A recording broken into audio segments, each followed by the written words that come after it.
অনেকটাই পিছনে নেওয়া আছে। অনেকটা পিছনে নেওয়ার পরও এখানে অনেক ভালো স্পেস রয়েছে। এখানে মাঝখানে যে ট্রান্সমিশন টানেলটি রয়েছে এটি সাধারণ অন্যান্য গাড়ির থেকে অনেকটাই ছোট। এটা হচ্ছে 2ZR FXE একটি হাইব্রিড ইঞ্জিন। বসতে পারবেন, বসার পরও এখানে জায়গা আছে। এই ড্রাইভিং সিটে বসে আপনারা ঘন্টার পর ঘন্টা গাড়ি চালাতে পারবেন। এই গাড়িটির লেন্থ হইতেছে 4570 mm। এনে গাড়িটি উইথ হচ্ছে 1760 mm। এই গাড়িটির হুইল বেস হচ্ছে 2700 mm, যেটি সাইজ হচ্ছে in total 17 inch.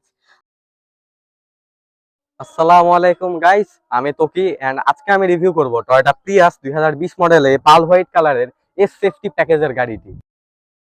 So guys, এই গাড়িটির সামনে আমরা দেখতে পাচ্ছি এই সাইড দিয়ে জেড শেপ আর ওই দিক দিয়ে এল শেপের একটি এলইডি প্রজেকশন হেডলাইট। এন্ড এই গাড়িটার সামনে আমরা লোগোটি দেখতে পাচ্ছি, এটা ব্লু কালারের, কারণ এটা হচ্ছে টয়োটা একটি হাইব্রিড গাড়ি। আর এই গাড়িটিকে আজকে আমাদেরকে দিয়েছে স্মার্ট কার প্যালেস রংপুর। আপনারা এই গাড়িটি ওনাদের কাছ থেকে অনেক স্বল্প মূল্যে কিনতে পারবেন। গাইস, এই গাড়িটি আমরা সাইডে দেখতে পাচ্ছি, গাড়িতে এখানে একটি হুইল রয়েছে। এটি টয়োটা থেকে অফিসিয়ালি আসা একটি রিম, যেটি সাইজ হচ্ছে ইন টোটাল 17 ইঞ্চ। আর সাথে এখানে আমরা দেখতে পাচ্ছি একটি ভালো মানের একটি টায়ার রয়েছে পিরেলির। এই টায়ারটি বিট গুলা দেখতে পাচ্ছেন, এটি আগামীতে এক্সপায়ার হওয়া পর্যন্ত আপনার চাকাটা আগামীতে অন্তত 4 বছর খুবই আরামে ব্যবহার করতে পারবে। এরপর আমরা এখানে দেখতে পাচ্ছি এখানে একটি কালো রঙের একটি অবজেক্ট রয়েছে, যেটিকে দেখতে অনেকটা গ্লাসের মতো লাগলেও এটা মূলত গ্লাস নয়।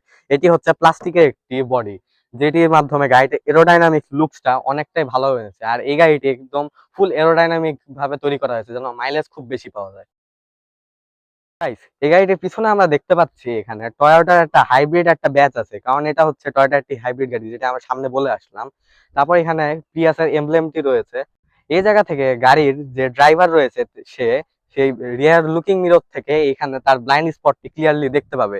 এটি কিন্তু সম্পূর্ণ প্রাইভেসি গ্লাস, প্লাস এখানে একটি রিয়ার ওয়াইপার রয়েছে, যে রিয়ার ওয়াইপারটা সাইজে অনেকটাই হিউজ। একটা সেডান গাড়িতে সাধারণত আমরা জানি রিয়ার ওয়াইপার লাগে না, কিন্তু যেহেতু এটা সেডান নয়, যেহেতু এটা একটা লিফট ব্যাক, সেক্ষেত্রে এটাতে একটা রিয়ার ওয়াইপার থাকা খুবই দরকারি। প্লাস এখানে একটি রিয়ার ওয়াইপার ফ্লাশার রয়েছে। আর আমরা দেখতে পাচ্ছি গাড়িটির উপরে একটি শার্ক ফিন রয়েছে। এই শার্ক ফিনটির মাধ্যমে আপনারা অ্যান্টিনার মতো কাজ করতে পারবেন। তো গাইস, এখন এই গাড়িটি আমরা যদি ব্যাক ট্রাঙ্কটি দেখি, তো এই গাড়ির ব্যাক ট্রাঙ্কে আমরা দেখতে পাচ্ছি হিউজ পরিমাণ বুট স্পেস, যেখানে আপনারা ইজিলি বসতে পারবেন। বসার পরও এখানে জায়গা আছে। এখানে আপনারা ইজিলি, যদি গাড়িতে জায়গা না থাকে, দুইজন অ্যাডাল্ট পার্সনকে বসায় নিয়ে যেতে পারবেন, যদি এই জিনিসটা মাথায় না লাগে। সো গাইস, এই গাড়ি ইন্টেরিয়র ড্রাইভিং সিটটা যদি আমরা দেখতে চাই, এখানে রয়েছে একটি লেদার র্যাপ একটি স্টিয়ারিং হুইল, যে স্টিয়ারিং হুইলটি দিয়ে আপনারা যদি গাড়ি চালান অনেকটাই ভালো আপনারা ফিলিং পাবেন। প্লাস এই ড্রাইভিং সিটে বসে আপনারা ঘন্টার পর ঘন্টা গাড়ি চালাতে পারবেন। পার্সোনালি আমি নিজে এখানে বসে ঘন্টার পর ঘন্টা গাড়ি চালাইলেও একটুও বিরক্ত বা টায়ার্ড ফিল করব না। এন্ড এইখানে রয়েছে একটি ডিসপ্লে, যে ডিসপ্লের মধ্যে আপনার আপনার ফোনটাকে কানেক্ট করতে পারবেন। প্লাস এখানে গাড়ির মধ্যে অনেক ভালো পরিমাণে স্পিকার রয়েছে, যে স্পিকারের মধ্যে আপনার গান শুনলে অনেকটাই মজা পাবেন। এন্ড এখানে স্টিয়ারিং হুইলের মধ্যে রয়েছে অনেকগুলা কন্ট্রোলের মুড। এই কন্ট্রোলের মুড গুলা দিয়ে আপনারা গাড়ির অনেক কিছু কন্ট্রোল করতে পারবেন। তো গাইস, গাড়ি ব্যাক সাইডে আমরা দেখতে পাচ্ছি গাড়ির ব্যাক সাইডে অনেক ভালো স্পেস রয়েছে। এখানে আমার লেগ রুমটা অনেকটাই ভালো রয়েছে। এই গাড়ির ব্যাক সিট গুলা অনেকটাই পিছনে নেওয়া আছে। অনেকটা পিছনে নেওয়ার পরও এখানে অনেক ভালো স্পেস রয়েছে। ভালো স্পেস থাকার ফলে আমরা এখানে বসে অনেকক্ষণ ট্রাভেল করতে পারবো। এন্ড ব্যাক সাইডের যে সিট গুলা রয়েছে, এটি দুইজন ট্রাভেল করার জন্য অনেকটাই ভালো। আর যদি আমরা দেখতে চাই যে তিনজন অ্যাডাল্ট যদি এখানে বসে, তাহলে কিরকম হবে।